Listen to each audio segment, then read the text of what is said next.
Ketika Prof ini mengatakan hal yang fakta gitu ya, dan kita lihat Roy Suryo di situ memang hanya terdiam guys, tidak bisa berkata apa-apa.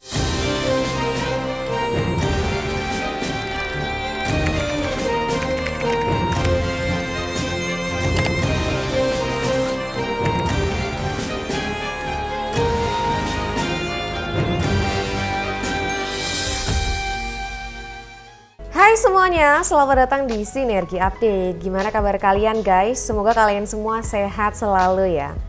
Guys, kalau kalian lihat dalam sebuah acara debat gitu ya, di situ Roy sempat kelihatan pelongo-pelongo guys. Jadi ironis memang ya, karena dulu kan dia sendiri yang pernah bilang gitu ya dan melekatkan kata pelongo-pelongo itu kepada Pak Jokowi. Bedanya, kali ini giliran dia yang benar-benar kehabisan kata-kata ketika argumennya dipatahkan guys. Jadi menurut seorang profesor yang hadir di acara debat tersebut, sikap Roy selama ini itu bukan hanya mempermalukan dirinya, tapi juga mencoreng nama UGM, alma mater yang seharusnya ia junjung.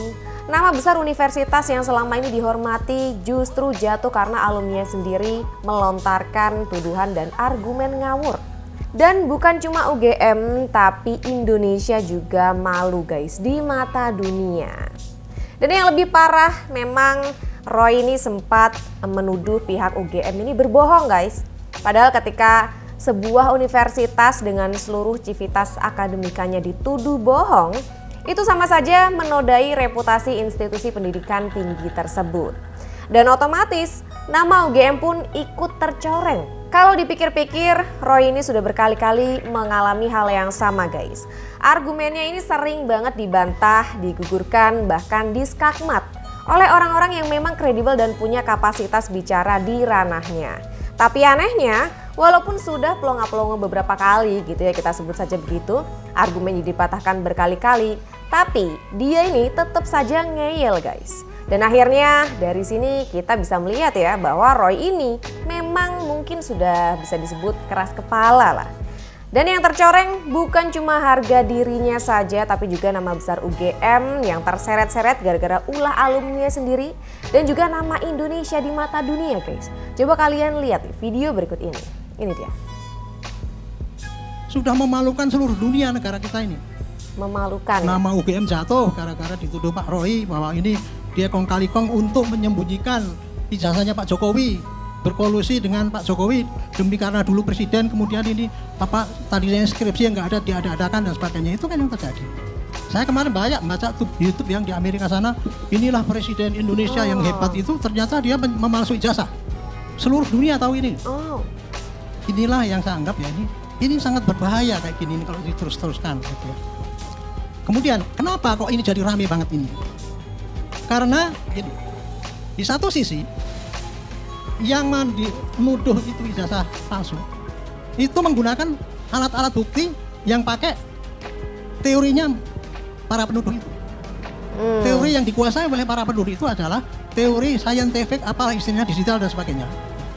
Sehingga dia ingin membuktikan bahwa ijazah ini palsu itu harus pakai metodenya yang dipakai oleh pihak sini. Sementara yang pihak yang pro, Pak Jokowi, atau simpatik atau dan sebagainya, itu menggunakan alat bukti yang sesuai dengan hukum yang berlaku. Gitu. Jadi teori pembuktiannya ya pasti nggak sama. Teori pasti sana tadi mengatakan gini, sekian persen dan sebagainya. Betul itu teori itu. Kalau untuk penelitian silakan betul itu. Untuk meneliti sesuatu yang hasil apa tidak itu betul. Cuman Bapak harus tahu Pak, kalau di dalam hukum itu Pak, materi yang diteliti itu ya, itu harus dibuktikan keabsahannya, dapatnya dari mana, kemudian apa benar-benar ini yang itu bukan rekayasa apa gitu. Makanya tadi ya, makanya di dalam hukum itu kan siapa yang menuduh, yo harus buktikan kan. Iya. Terus kemudian tadi kalau debat itu tadi ya, ini kalau kemudian di penyelidikan itu tadi ya, penyelidikan. Ini karena saya bicara yang satunya pakai prosedur hukum ya, jadi intinya dari Pak Jokowi itu pro yang Jokowi itu mengendaki sesuai prosedur hukum, yang dari sana pakai teorinya sendiri dan orang lain harus percaya dengan itu kan gitu. Itu yang terjadi. Sehingga semua tadi diuraikan ya. Bukti panjang lebar gini, ini sampai skripsinya ini ada apa tidak. Tapi kan di belakang itu ada asumsi. Tuh kalau Pak ini pembohong, dulu berarti Pak Jokowi membohong, pasti ijazahnya membohong. Nah, iya Kayak betul. gitu kan ada membahasnya. Yang kedua, ada juga ajakan-ajakan tidak percaya pada aparat yang ada. Misalnya putusan hukum yang ada di Jogja di sana itu didalilkan bahwa katanya itu masa nggak jelas hukumnya apa ijazahnya palsu kok kemudian dia itu kan kriminalisasi daripada anak bangsa yang ini kayak gitu loh. Itu berbahaya sekali Pak menurut saya gitu ya. Gitu ya. Iya guys, setuju ya dengan pernyataan Prof ini bahwa narasi-narasi, asumsi-asumsi yang mengatakan atau mengajak supaya kita nggak percaya dengan polisi, aparat dan lain sebagainya itu yang justru berbahaya guys. Cuma kalau kita lihat memang tadi itu memang ada dua teori penelitian ya yang dimaksud untuk membuktikan bahwa ijazah Pak Jokowi ini asli atau enggak gitu guys ya. Dari pihak Roy Suryo memang punya teori sendiri, tapi kita juga punya teori hukum guys. Jadi sebenarnya yang harus jadi acuan itu ya teori hukum ya. Tapi kan kalau kita lihat memang Roy dan teman-temannya ini memaksakan banget nih teori mereka supaya bisa diterima semua guys. Dan yang paling berbahaya memang tadi seperti yang saya sebut bahwa ajakan-ajakan tidak percaya kepada polisi, aparat dan lain-lain ini yang berbahaya guys. Jadi seperti itulah kurang lebih ya ketika Prof ini mengatakan hal yang fakta gitu ya. Dan kita lihat Roy Suryo di situ memang hanya terdiam guys. Tidak bisa berkata apa-apa. Dan berikut ini kita akan dengarkan deh komentar dari netizen ya yang menyoroti Roy Suryo ini, di mana memang seakan-akan Roy Suryo dan teman-temannya ini mengajak kita untuk nggak percaya dengan polisi, dengan aparat dan lain sebagainya. Ini kan memalukan ya. Coba kita lihat videonya. Ini dia. Sebentar, UGM bohong. Ya. Wakil rektor waktu itu yang bicara ya? Iya, ngasih statement. Prof Wening itu. Iya, Prof Wening. Prof Wening kalau ada keberatan silahkan tuntut saya. Mas Roy mengatakan Prof Wening bohong pada waktu konferensi pers itu. Ya, mekanisme dalam pemeriksaan kan kayak gitu. Berarti nggak percaya pada mekanisme hukum kita. Bukan. Mekanisme kepala bapak kau dikecot Roy Suryo, paham kau? Iya. Ini penghuni kebun binatang mana lepas enggak diambil sama pemiliknya. Entah Tahura, entah kebun binatang Surabaya nggak tahu. Iya. Kelihatannya aja itu manusia itu. Ya. Tapi sama itu seperti binatang. Iya. Kenapa saya bilang begitu? Iya, menyesatkan. Menyesatkan publik. Ya, menyesatkan guys ya. Kalau ngomong merasa diri dia paling benar, paling pintar sendiri. Sampai hukum yang diterapkan yang ada di negara Republik Indonesia ini dia nggak percaya. Nggak percaya dengan polisi, nggak percaya dengan hakim, nggak percaya dengan jaksa. Siapa yang kau percaya? Setan. Hah? Woi, Roy. Iya. Yang herannya saya pihak kepolisian pun lama kali bertindak, bukan ditangkap di museum kan. Museum kan. Iya.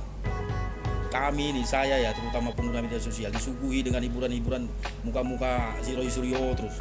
Iya. Muka si Resmond, Dr. Tipa, si Kurnia, muka-muka dajjal semua. Betul enak liatnya. Stasiun TV besok-besok model-model orang seperti ini jangan lagi diundang. Cari yang lain, kenapa? Narasumber entah apa kek, ya. Mendingan kami dipanggil di stasiun TV itu ya buat rame-ramekan kalian, joget-joget kami. Timbang itu manusia-manusia provokator dipanggil buat apa? Iya, itulah. Bingung saya lihat kalian-kalian itu. Udah jelas-jelas itu menyesatkan mereka itu. Ya.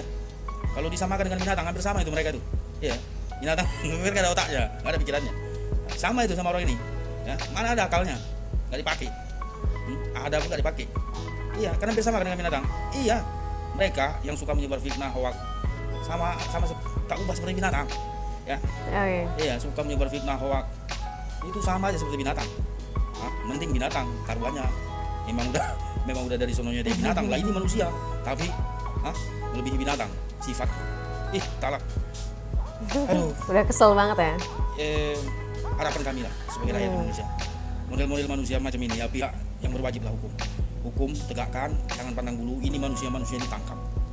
Banyak orang terprovokasi rakyat Indonesia ini dengan mulut-mulut sampah seperti ini. Iya, jijik dan sungguh jijik. Ya. Salam hormat, salam NKRI harga mati. Ya, untuk rakyat Indonesia dari Sabang sampai Merauke jangan mau dipecah. Ini manusia-manusia akhir zaman semua ini. Merasa sok paling pintar, paling benar sendiri. Isi kepalanya kosong. Yang dia pendam, yang ada di benaknya, dari hatinya itu. Dendam, benci, karena sakit hati. Jangan memang lapet kalian semua. Ya, itu omongan Roy Suryo, bukan pemilik TV. Oke, assalamualaikum warahmatullahi wabarakatuh. Oke, jadi seperti itu guys ya pendapat dari netizen ini, di mana memang kalau kita lihat Roy Suryo ini sering banget ngomong bahwa dia ini gak percaya dengan UGM, bahkan dia bilang pihak UGM ini disebutnya adalah bohong, dan dia juga terkesan tidak percaya gitu ya dengan Barreskrim Polri dan lain sebagainya. Padahal mereka ini kan pihak yang berwenang ya, ketika sudah membuat statement ya berarti itu sudah melalui penelitian, sudah diuji gitu loh guys, bahwa yang disebutkan ini memang betul gitu. Dan ternyata ketika Roy Suryo nggak percaya gitu ya, kemudian netizen ini bertanya, kalau semua orang nggak dipercaya oleh Roy Suryo, yang dipercaya itu siapa? Setan kah? Gitu katanya. Dan berikut ini kita akan dengarkan komentar dari netizen yang terakhir yang juga menyoroti hal yang sama guys. Kita akan lihat videonya. Ini dia. Universitas tertua, bermarwah dan bermartabat tercoreng oleh karena Universitas Gadjah Mada, universitas tertua, bermarwah dan bermartabat tercoreng akibat ulah alumninya seperti ini. Walaupun rektor telah menjelaskan bahwa ijazah mantan presiden Bapak Jokowi asli, tapi bagi mereka yang sakit hati seperti ini tetap palsu. Walaupun Barreskrim bahkan di sidang pun telah menjelaskan dan membuktikan ijazah mantan presiden Jokowi asli, tapi bagi mereka yang sakit hati seperti ini juga palsu. Inilah yang mencoreng nama baik, nama besar UGM dengan alumni-alumninya seperti ini yang menghasut, menghina, menjelek-jelekan mantan Presiden Jokowi.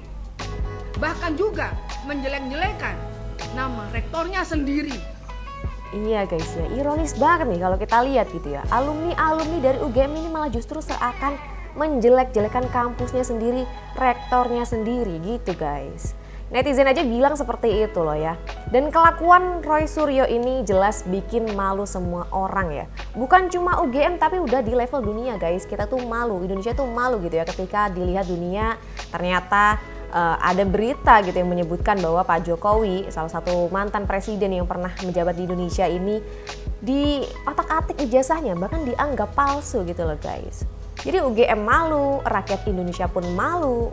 Ya karena ketika Pak Roy ini ya meragukan ijazah seorang presiden, apalagi mantan presiden, nah itu sama saja meragukan kerja keras seluruh elemen bangsa. Dari penyelenggara pemilu misalnya, lembaga pendidikan juga, hingga institusi negara yang terlibat guys. Jadi artinya apa? Ya dia yang menghina ini bukan hanya menghina Pak Jokowi secara pribadi akhirnya, tapi juga bangsa ini secara keseluruhan. Di mata dunia, tuduhan semacam itu memperlihatkan bahwa Indonesia seolah adalah negara yang memalukan, yang pemilunya dituduh bisa meloloskan seorang presiden dengan ijazah yang katanya palsu. Nah ini bukan lagi kritik guys ya masuknya, melainkan penghinaan terhadap martabat bangsa. Nah jadi gimana guys menurut kalian sebagai warga Indonesia, rela nggak kalau Indonesia ini di mata dunia jadi jelek gara-gara Roy Suryo? Bagaimana guys? Silahkan tulis pendapat kalian di kolom komentar dan jangan lupa juga untuk like dan subscribe channel Sinergi Update. Sampai jumpa di video-video update lainnya. Bye!